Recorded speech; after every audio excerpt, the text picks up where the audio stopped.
En primer lugar, es un gusto para mí poder estar con ustedes esta noche, poder acompañarlos, un privilegio también. Mi nombre es Lucas, para los que no me conocen, estamos visitándolos con mi esposa, Almendra, desde Argentina, y es un gustazo poder compartir el mensaje de hoy. Sinceramente, a mí me gusta hacer mensajes muy elaborados, con mucho contenido, con mucho estudio, muchas referencias bíblicas, pero para el día de hoy preparé algo que es muy sencillo y me gustaría compartirlo. Tiene por nombre Una fe a prueba de ineptos. En Romanos capítulo 15, versículo 4, dice, hablando de los libros de lo que nosotros consideramos el Antiguo Testamento, que para los judíos se llamaba la Tanakh, dice, las cosas que se escribieron antes se escribieron para nuestra enseñanza, a fin de que tengamos esperanza por medio de la paciencia y la consolación de las Escrituras. Toda la Biblia, acá Pablo está hablando del Antiguo Testamento, pero podemos aplicarlo a toda la Biblia. Toda la Biblia está construida de tal manera que a menudo nos cuenta historias, relatos, que son muy elaborados, que son muy complejos, están muy bien pensados todos los relatos y están llenos de matices, y generalmente nosotros, como buenos occidentales que somos, tendemos a leerlos de una manera sistemática, como si fueran simplemente un libro de historia, ¿sí? Como uno podría leer la historia de Europa o la historia de algún país. Primero pasó esto, después pasó esto, después pasó esto, finalmente pasó esto, y ahí se termina. Sin embargo, si ustedes recuerdan lo que dice el Salmo capítulo 1, ¿alguien lo recuerda cómo empieza el Salmo 1? A ver, alguien fuerte que lo diga.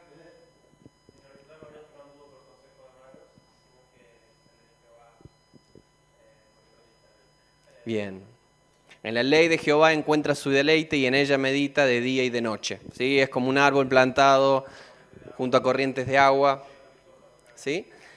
Este es un poco el acercamiento que nosotros tenemos que tener a la Biblia, ¿sí? Es esta persona que de día y de noche está meditando en el sentido de las Escrituras, ¿sí? No es simplemente, bueno, primero vino tal cosa, después vino tal otra, sino la idea es que podamos leer estas historias y reflexionar en ellas, ¿sí? Una y otra vez volver sobre estas historias, porque en eso se produce justamente el aprendizaje, ahí está la sabiduría. Hoy me gustaría hablarles de la historia de Samuel. Samuel, que fue el último de los jueces, que fue el primero de los profetas, que fue aquel que ungió a los dos primeros reyes.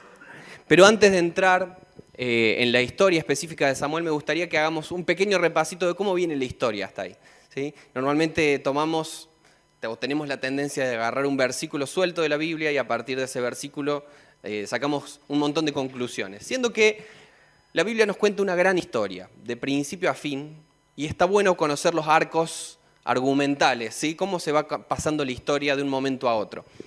Todos sabemos que Génesis comienza con la creación del mundo, Dios crea un paraíso perfecto, sin embargo, entra el pecado muy al principio de la historia y cambia todo.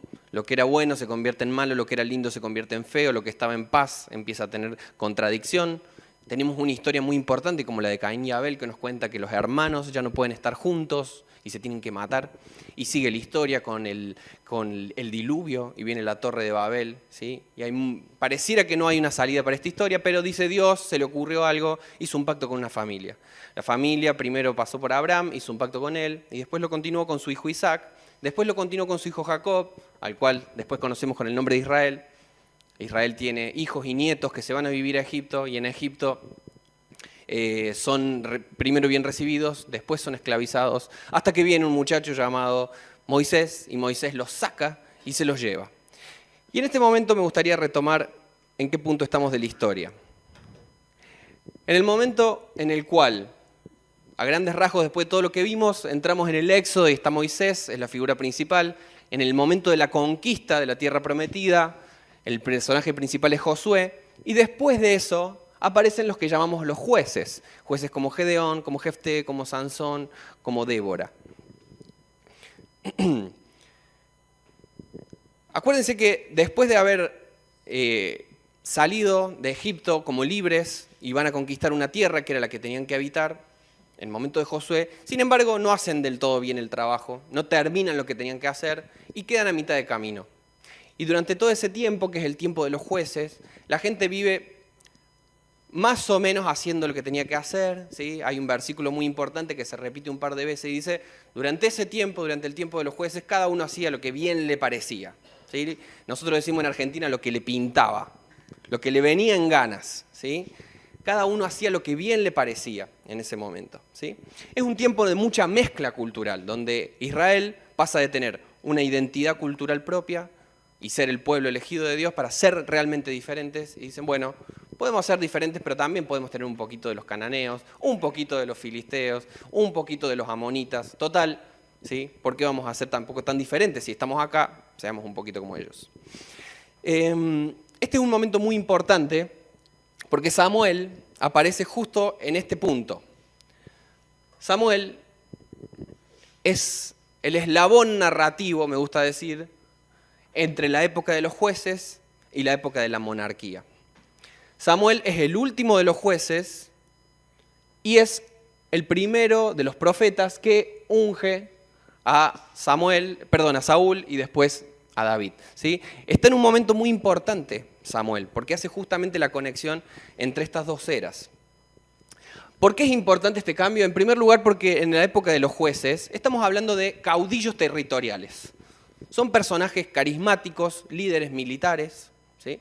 Pero cada uno tenía su, no sé, en una aldea por allá perdida estaba Jefté, en otra aldea por allá estaba Sansón, en otra aldea por allá estaba Débora, ¿sí?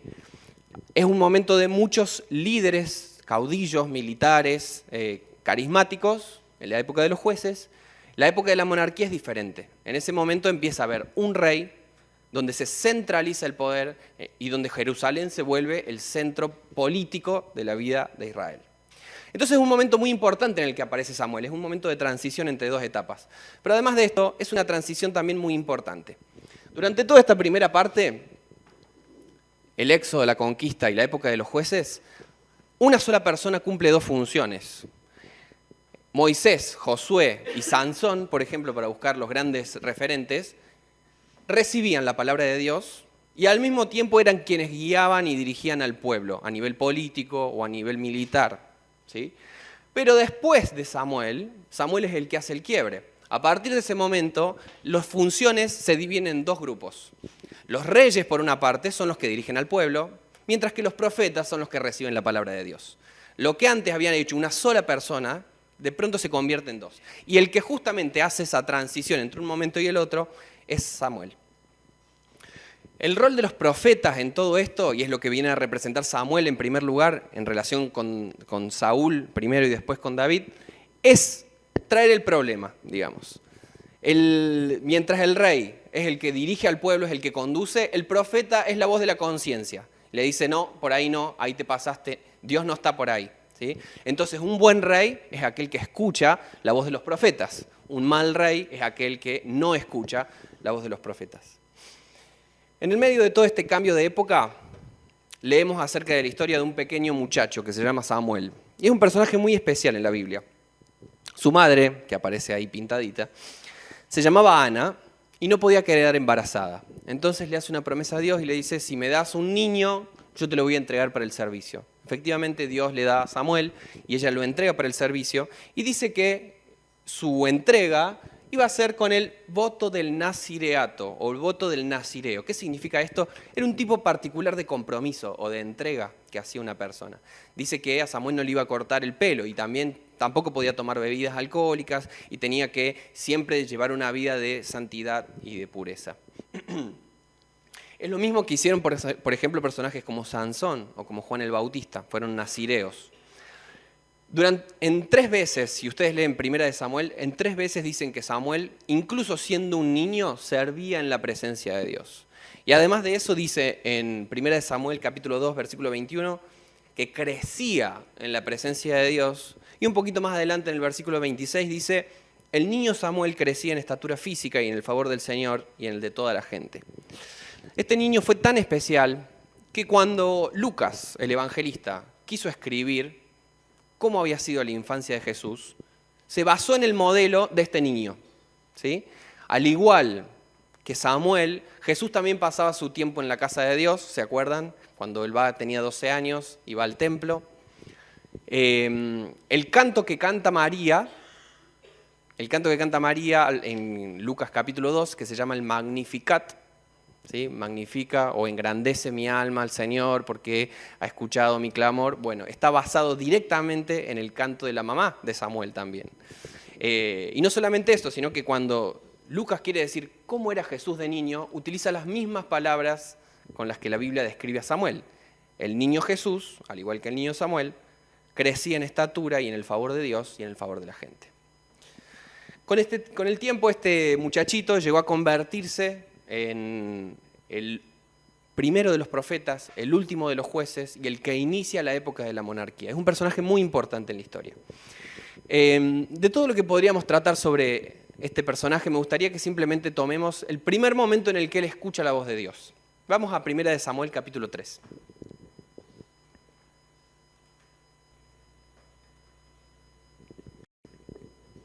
Primera de Samuel, capítulo 3, y vamos a ir primero al versículo 1.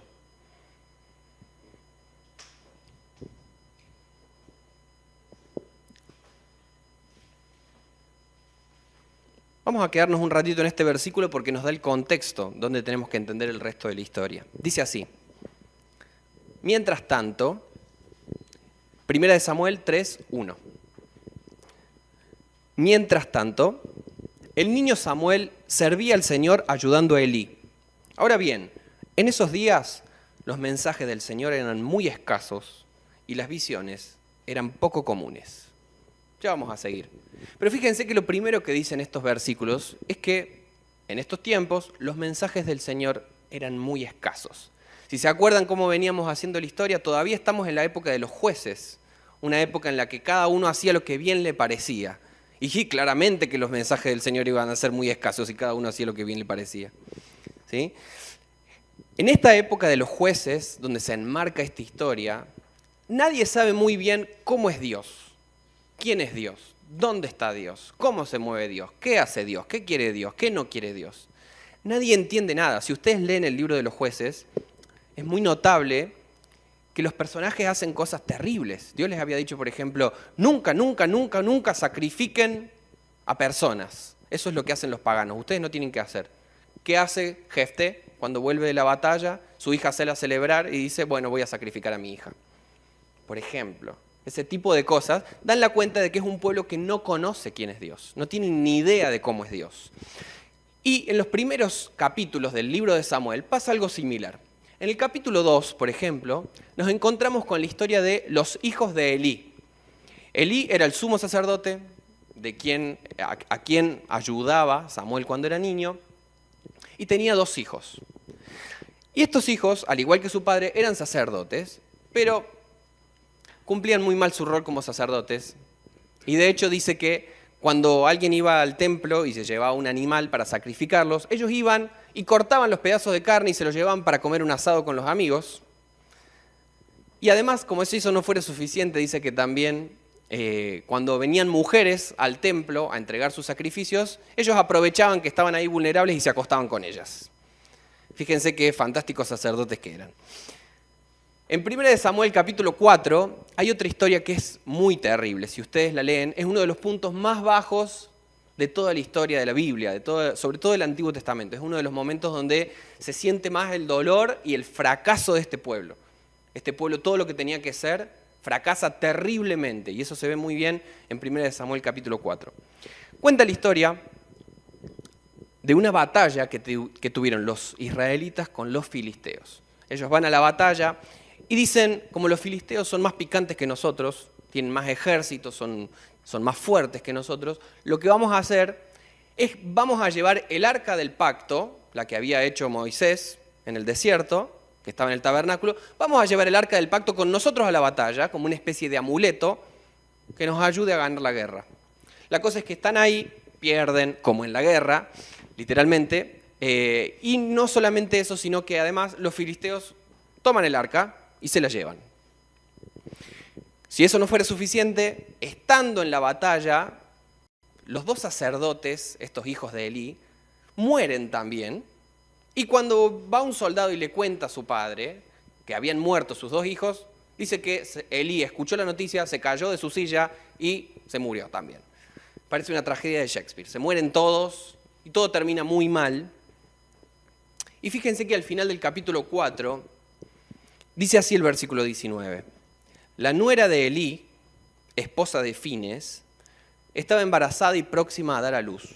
Cuando se enteró de que habían capturado el arca de Dios y que su suegro y su esposo habían muerto, entró en trabajo de parto y dio a luz. Ella murió después del parto, pero antes de que muriera las parteras trataron de animarla. No tengas miedo, le dijeron, tienes un varón. Pero ella no contestó ni les prestó atención. Al niño le puso por nombre Icabod, que significa ¿dónde está la gloria? Porque dijo, la gloria de Israel se ha ido. Le puso ese nombre porque el arca de Dios había sido capturada y porque murieron su suegro y su esposo. Cuando un pueblo no sabe cómo es Dios, no tiene idea dónde está Dios, sino que por el contrario lo usa a su antojo, como una especie de amuleto, simplemente como una cuestión de suerte o para pedir ayuda, cuando hace falta, la gloria se va. En este tiempo en el que vive Samuel, cuando era un niño, dice que los mensajes de Dios eran muy escasos, pero también era muy escaso el compromiso de este pueblo con Dios. Estaban viviendo en la tierra prometida, sin embargo, estaban muy lejos de vivir en el tipo de promesa que Dios les había hecho. El panorama era muy terrible y sin embargo, en medio de toda esta debacle, esta catástrofe moral, religiosa, política, económica de este pueblo, hubo un niño pequeño que tuvo una experiencia con Dios. Vamos a seguir en 1 Samuel capítulo 3, desde el versículo 2 en adelante. 1 Samuel 3, del 2 al 10. Una noche, Elí, que para entonces estaba casi ciego, ya se había acostado. La lámpara de Dios aún no se había apagado y Samuel estaba dormido en el tabernáculo cerca del arca de Dios. De pronto el Señor llamó, «Samuel». «Sí», respondió Samuel, «¿qué quiere?». Se levantó y corrió hasta donde estaba Elí. «Aquí estoy, ¿me llamó usted?». «Yo no te llamé», dijo Elí, «vuelve a la cama». Entonces Samuel se volvió a acostar. Luego el Señor volvió a llamar, «Samuel». Nuevamente Samuel se levantó y fue a donde estaba Elí. «Aquí estoy, ¿me llamó usted?». «Yo no te llamé, hijo mío», respondió Elí, «vuelve a la cama». Samuel todavía no conocía al Señor porque nunca antes había recibido un mensaje de él. Así que el Señor llamó por tercera vez y una vez más Samuel se levantó y fue a donde estaba Elí. «Aquí estoy, ¿me llamó usted?». En ese momento Elí se dio cuenta de que era el Señor quien llamaba al niño.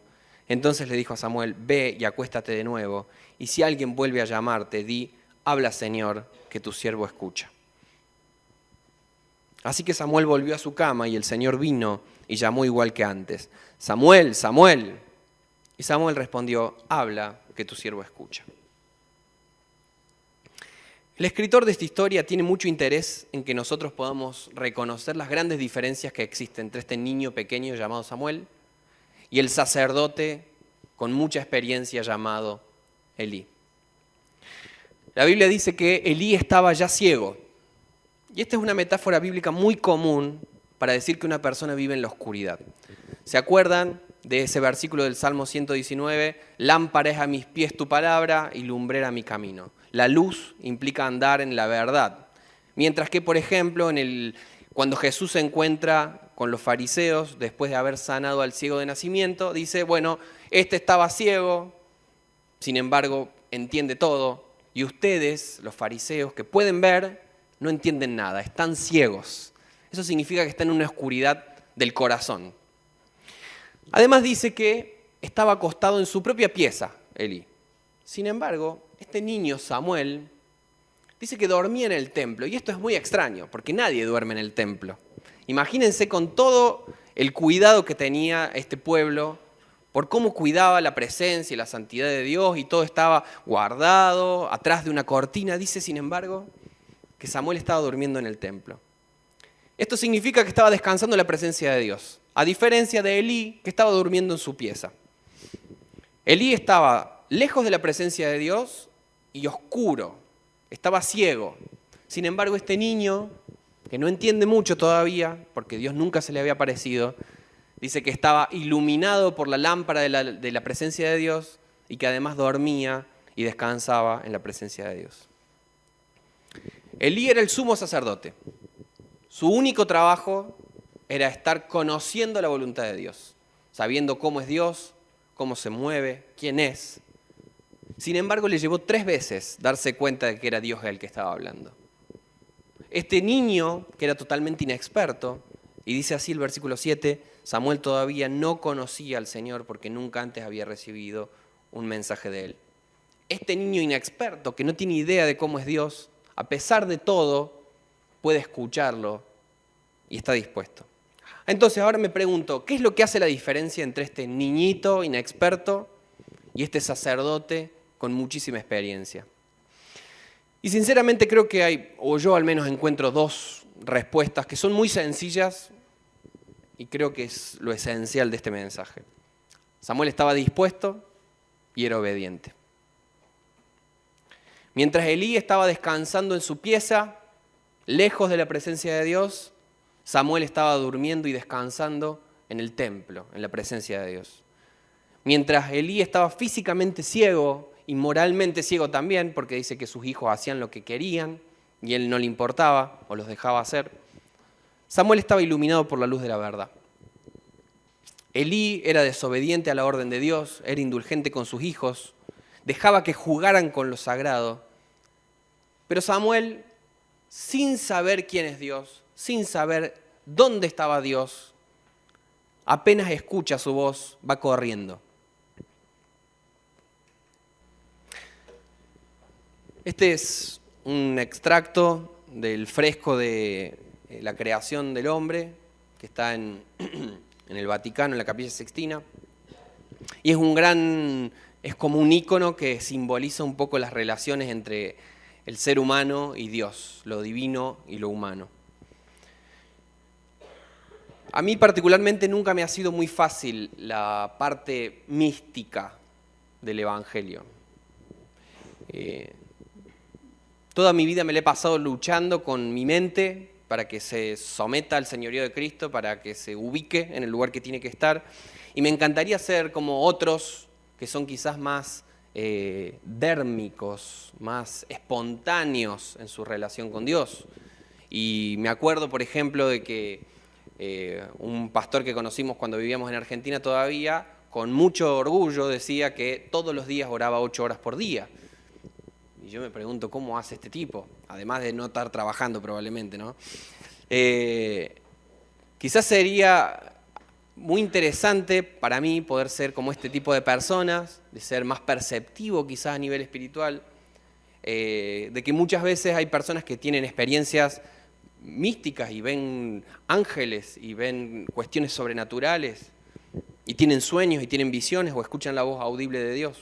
Y si tengo que ser sincero, la verdad a mí estas cosas nunca me pasaron. Y por mucho tiempo me sentí culpable de que fuera así. Porque, bueno, algo malo tiene que haber en mí. ¿O será que mis pecados son tan grandes que Dios no se puede acercar a mí? ¿Será que yo no califico para tener una relación tierna, íntima, dulce con Dios? No soy lo suficientemente bueno. O que quizás tengo que hacer como me enseñaron por ahí y empezar a hablar en lenguas desconocidas, inventar, y ese tipo de cosas. Empezar a hacer algo porque, bueno, si no, Dios no hace nada. Si yo no tomo una actitud de inventar lenguas extrañas, ¿será que Dios no hace nada? ¿Acaso todas esas manifestaciones, todas esas cuestiones sobrenaturales de las que habla la Biblia, son todas cosas del pasado que ya no están más, que no existen más? Puede ser que Dios me hable a mí, que me gusta tocar la guitarra, que me gusta estar con la computadora, que me gusta el cine, que me gusta leer, o que quizás, no sé, que te gusta ver los partidos del Barcelona, o que, ¿no? ¿No es el caso? Bueno, que te gusta ver los partidos del Barcelona. Allá hay otro que también. ¿Será posible que Dios le hable a alguien que, no sé, que le gusta muchísimo la moda? ¿O solamente Dios le habla a estos personajes que viven metidos en en una burbuja, lejos de la realidad. ¿Cómo puede ser que Dios hable con nosotros que vamos a trabajar todos los días y que comemos en familia? ¿Qué tiene que ver eso con nosotros?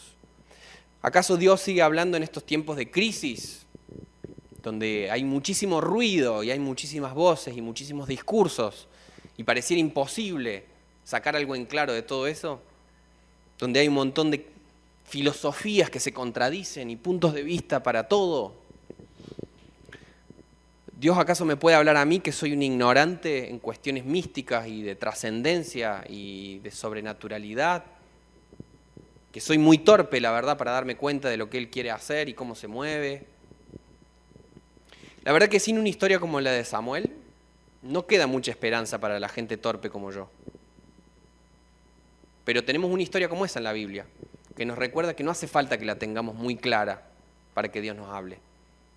Que podemos ser también ignorantes, ineptos, sin experiencia, como Samuel. Porque lo que se nos pide no es tenerla clara, no es ser muy inteligente, no es saberse la Biblia de memoria, en griego, en arameo, no es poder repetir palabras extrañas y en lenguajes angelicales. La verdad que el Señor solamente pide dos cosas: escuchar su voz y obedecer. Estar atentos y estar dispuestos. Isaías 57 dice: yo vivo en el lugar alto y santo con los de espíritu arrepentido y humilde. Yo restauro el espíritu destrozado del humilde y reavivo el valor de los que tienen un corazón arrepentido. No importa cuánto ruido hay alrededor. No importa si el mundo se está cayendo a pedazos, o si los filisteos nos robaron el arca, o si los sacerdotes están haciendo cochinadas en el templo. Más importante que todo eso es estar siempre dispuestos, estar siempre atentos a escuchar la palabra de Dios y a darnos cuenta de cuál es la obra que Él está haciendo en medio de nosotros. La verdad que no importa mucho si sabemos cómo es Dios, si hace mucho que estamos intentando, si recién llegamos a los caminos de Dios. Quizás sabemos bien qué es lo que Dios quiere hacer con nosotros, o quizás la verdad que no tenemos idea para qué nos quiere, hacia dónde tenemos que ir, cuál es el propósito de Él para nosotros. No importa si sabemos mucho o poco, el tema está en qué hacemos con eso que sabemos. Estamos recién empezando el año y seguramente todavía en proceso de pensar qué es lo que pasó, cómo sigue, hacia dónde vamos, qué quiere Dios con nosotros, qué vamos a dejar atrás, cuáles van a ser nuestros proyectos o nuestros planes.